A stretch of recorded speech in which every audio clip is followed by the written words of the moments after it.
Hello, hello, hello, hello, world. This is Louise Hicks, your host of Aim to Purpose Spiritual Empowerment Hour. And in this episode, we're going to talk about this Asian woman who drops the truth as to why they align themselves with whiteness when they come to America. This is nothing new to many of us as Black people. I know it's not anything new to me. And I want you to listen to what she has to say. And I'm going to make my comments and my thoughts. And please subscribe, please share, please like, give it a thumbs up, because I'd like to hear your thoughts on the perspective of why these Asian people, and not only Asian people, other people do too, because they want to align all of them, everyone, pretty much everyone that comes to this country wants to align themselves, or they do align themselves with whiteness. And that's a fact. So she's not telling anything that's not true. And a lot of it, all of it actually, has to do with all the lies that have been shared across the globe about Black people and who we are. And I'll share a little quick story with you. And then I'm going to go on to this video, what this Asian woman has to say. Because when my uncle was in the military, he served in the military back in the 50s. And he said that when he was in some of these foreign countries, they were pulling up his jacket to find his tail. Those are the kind of lies they would tell about Black people out of hate and just pure hypocrisy, really. That's all it was, a bunch of hocus pocus, because they would say, oh, Black people have tails, and here these people are looking for a tail. So all of these lies have gone on for centuries, and they're still going on. But let me go ahead and share this with you, and then I'm going to come back and talk about it. So here we go. They said they don't want to catch the smoke because if they align with us, of course, they're going to catch smoke, and they do not want that. So let's hear it straight from the mouth of this Asian woman.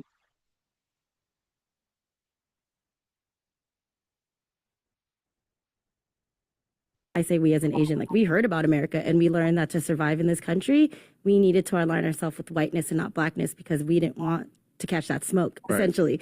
So we aligned ourselves with whiteness. And so proximity to whiteness keeps us, quote unquote, safer. But in doing that, they can be like, ha, model minority. If the Asians Right. can do it, why can't you do it? And so we created a wedge as people of color against other people of color. Yeah. It's a whole thing. Yeah. Yeah, it's a whole thing. And then like the riots in LA, the wedge theory came in crazy because professionals from Asia came, but they're not allowed to be doctors here. But they can get a loan because they're proximity to whiteness. But they can only get a loan in Black neighborhoods Right. where Black people could not get Couldn't get loans. loans. Right. And so there's that automatic tension. I say we as an Asian, like we heard about America and we learned that to survive in this country, we needed to align ourselves with whiteness and not blackness because we didn't want to catch that smoke, Right. essentially. So we aligned ourselves with whiteness. And so proximity to whiteness keeps us, quote unquote, safer. But in doing that, they can be like, ha, model minority. If the Asians Right. can do it, why can't you do it? And so we created a wedge as people of color against other people of color. Yeah. It's a whole thing. Yeah. Yeah, it's a whole thing. And then like the riots in LA, the wedge theory came in crazy because professionals from Asia came, but they're not allowed to be doctors here. But they can get a loan because they're proximity to whiteness. But they can only get a loan in Black neighborhoods Right.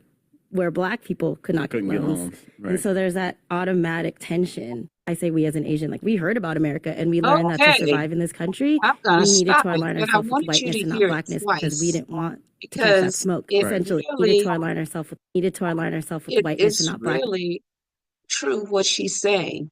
So let me stop sharing this and talk a little bit about what she's saying. And I did play it twice because it was a pretty quick speech that she gave, which was the truth that Asian Americans do identify themselves white, Black. And it's not because they want to uh, really, I don't think, well, this is my perspective. I think that she wants to get ahead, and they feel that since Black people in this country are the most hated people, we are lied on, we are told until it comes to money. Now, when it comes to money, oh, these people, the white supremacists, love Black folks because they love our talents. So this woman says they align themselves with whiteness because they don't want to get the smoke and they feel safer. And they come over here when they've heard all these lies, like the one I just shared with you, that's been going on for years, hundreds of years, like what they did to my uncle in foreign countries. They be looking under his jacket for a tail because those are the lies, because these white supremacists want everyone to think that we are monsters, we're animals. And who has acted more like animals in this country than anybody else from its inception? All of the atrocities that they perform, throwing babies to alligators and raping Black slaves, the African women that were brought over, uh, making Africans commit incest. I mean, that's very animal like. And look at the insurrection of January 6th. What was more animal like than that? And guess what your president did? He pardoned those people, did all of those, and even a death occurred during that time. So she said they didn't want to catch that smoke. And you know what? She laughs about it as if it's very funny. It wasn't funny to me because what you're doing is being used. And that's what these white supremacists do. They bring these people over so that they can use them against us as Black people. Now, that's very hateful, but it's okay because you know what? The last shall be first, and Black people are waking up. Many of us, some of us are still perishing for lack of knowledge. However, many of us are waking up, and I'm so happy to see the some of the Gen Zs, the millennials, some of the Gen Xs. I'm happy to see them out front, speaking up and speaking out, because I've always said, speak up, speak out. And again, this is Louise Hicks, and we're talking about this uh, commentary or these comments by this Asian woman as to why they align themselves with whiteness because they do not want to catch the smoke and they feel safe. And she also spoke about the riots in LA, how when they had those riots, who did you see out front arrested first? And it wasn't even our fight. And that's why Black people said when they had those riots, because of all the ICE raids and everything, they weren't going out there. And I don't blame them because I surely wouldn't be going out there. And you think about Karen Bass, she's out there parading herself. And again, I always tell everybody, Karen Bass is for those of you who may not know this, she's the mayor of Los Angeles. And when ICE was doing this raiding out there in Los Angeles, oh, she was front and center trying to protect those undocumented immigrants. And while she was doing that, the the fight and the riots were on over in Mexico, actually, during some of this same time, because they were telling the white folks to get out of their country, particularly if they don't speak Spanish. If they don't speak Spanish, go, get away, get out, get out, get out. There's a video out there about that showing Mexicans rioting in Mexico because they want to get the white people out of their country, just like Trump is working to get the undocumented out of this country. And so this Asian woman was talking about that. And again, with Karen Bass, I lived in California. It's still my home some of the time. And I know what goes on in California. Lived there over 50 years, kids born and raised there. And you should see all the homeless people in Karen Bass's city. I haven't seen her one time go out and try and do anything for those homeless people, majority of them being Black homeless people, some of them families, but she wants to protect these undocumented and she won't even protect the citizens of her own city. She's out parading. That is what's wrong with this one snake with two heads. And I call it all the time. One labeled blue, one labeled red. Democrats and Republicans, they are all the same, corrupt, one snake. And they are laughing at, I'm pretty sure they probably get together and laugh about the people, how some of us are so gullible and follow everything, the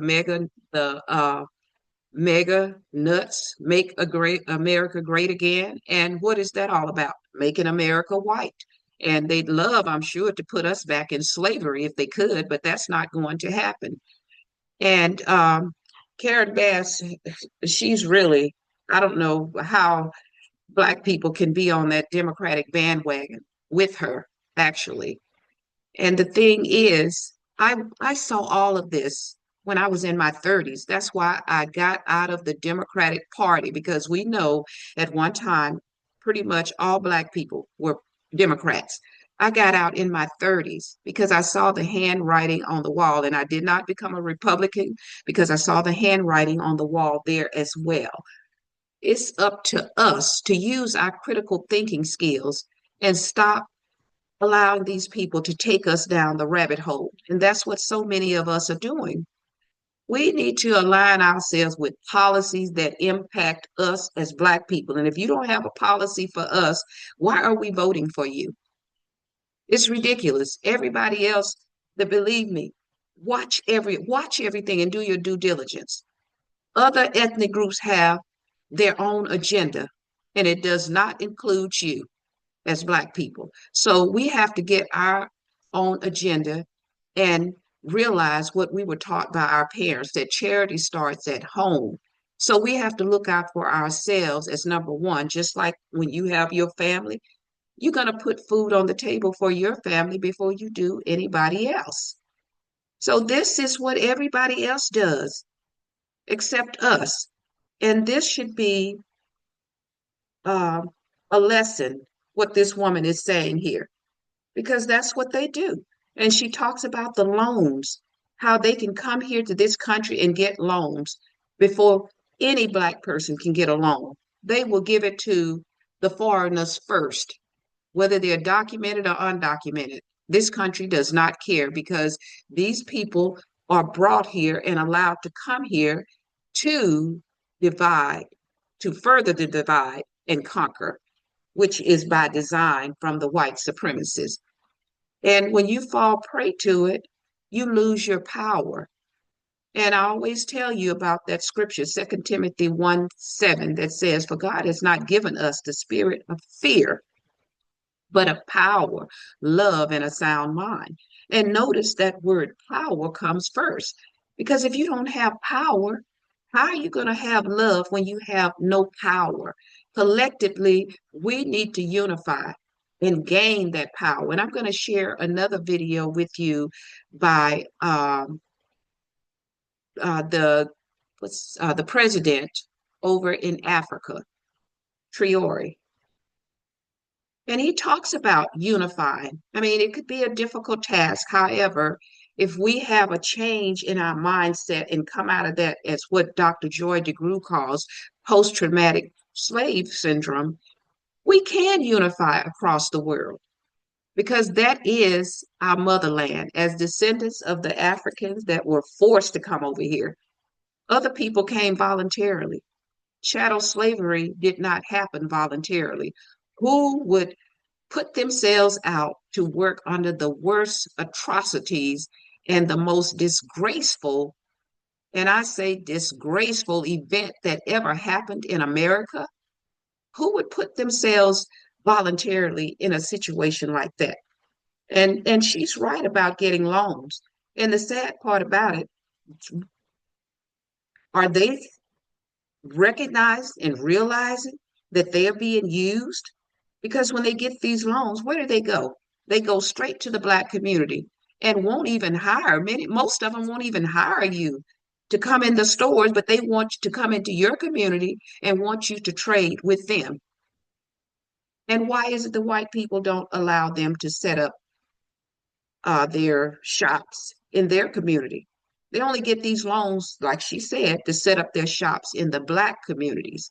not theirs, because they know that Black people are going to go into their stores when they don't even hire you in their stores. And this needs to stop. We have to wake up as Black people and stop allowing ourselves to be used by other people that come to this country and they're taught lies against Black people. Black people are the most loving ethnic group actually on the planet and the most forgiving.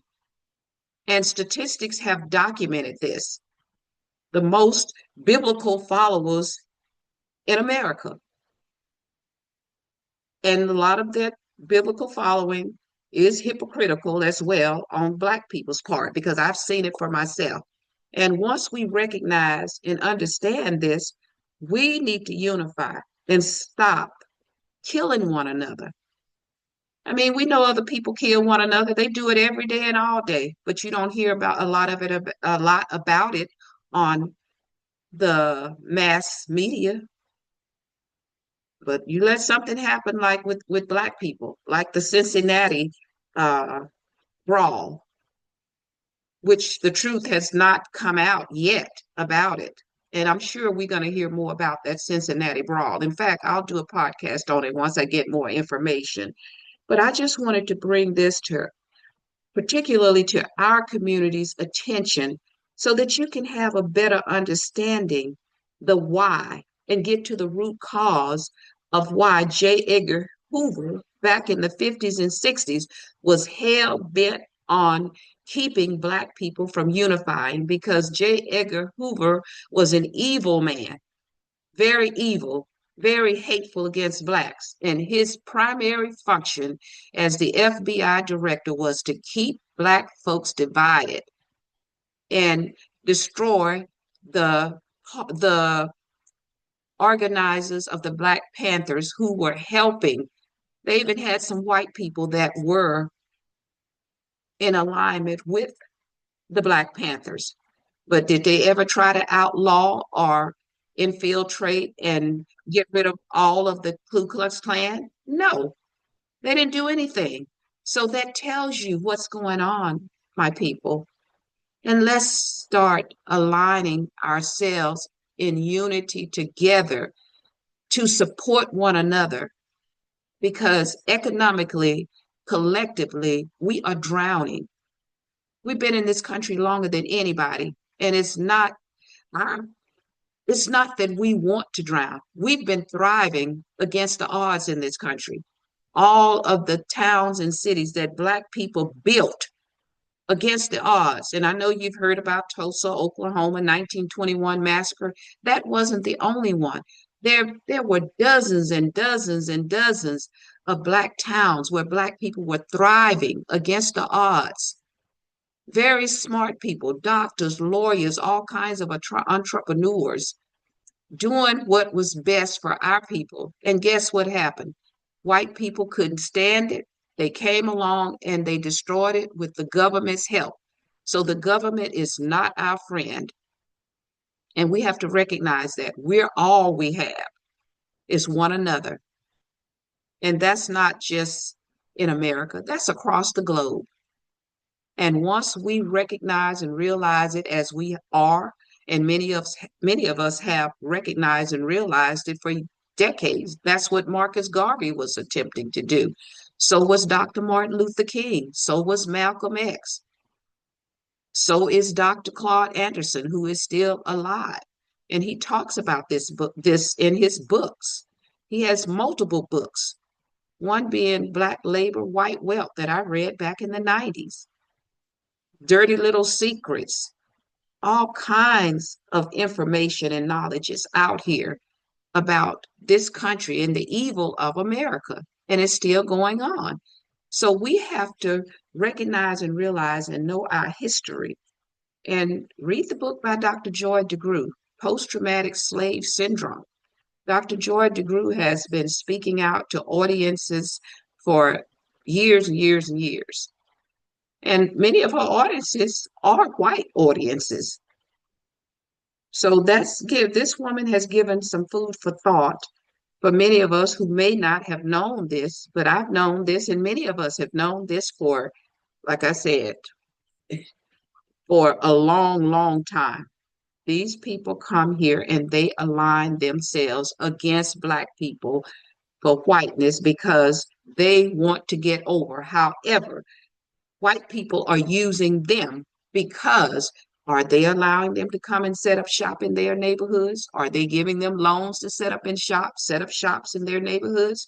No, they only give you loans to set up shops in our neighborhoods. And we have to stop allowing it. Start start your own business. Start trading with Black people that do have businesses. And that's not to say don't trade with others. It's not about hating anybody else. It's about loving yourself and loving your brothers and sisters, just like every other ethnic group does. And that's what we have to start doing so that we can become spiritually, economically, intellectually, socially, mentally, emotionally, physically aligned with one another to have that power that God has given us. We have it. We just have to recognize it and come together in unity. That's why unity is in community, because it's important and imperative for us to do that if we are going to survive here in America. That is so important. And I appreciate this woman sharing this video because she just told the truth. And it's not just Asian people, it's all the others that come over here, whether they're legal or illegal. And the sad part about it, Black people paved the way for all of them. And they listened to the whites and aligned themselves with white people so that they can be used, because that's all they're doing is using them and pitting them to further divide Black people. And that's not going to continue to happen. So again, I'm Louise Hicks. Please share this video, give it a like, leave your comments, thumbs up. And I want to thank all of my subscribers, all of my supporters that have been with me since I started this podcast back in 2020 or January of 2022. And for those who continue to follow me after my son and I had the podcast where we would go into the studio in Hollywood and have guests from across the globe, everywhere. We had guests from all over the world, different ethnicities, all over the world. And that's a good thing because you learn from one another. And I do not hate anybody. I don't like some of what's going on, and for good reason. But hate, no, that's not in my heart. You don't have to hate to love yourself and love your own. That's what everybody else is doing. And we need to take hold of that, and we need to recognize where our power lies. Because I always tell you, your power lies within you. Let it loose because your destiny is your command. So it's up to us to speak up and speak out and seek out these truth tellers and expose what they're saying, because that knowledge is what gives you even more power to better understand and to do your due diligence to know your history, which is so vital. Know our history. Teach your children. Get those books that's out there that I've mentioned and start reading. Reading opens the mind to all kinds of possibilities. So again, Louise Hicks here. Please share, share, share. Thumbs up. Give me your thoughts. What do you think about what this woman has said? And with that said, again, thanks to my supporters and much love, and I will see you in the next video.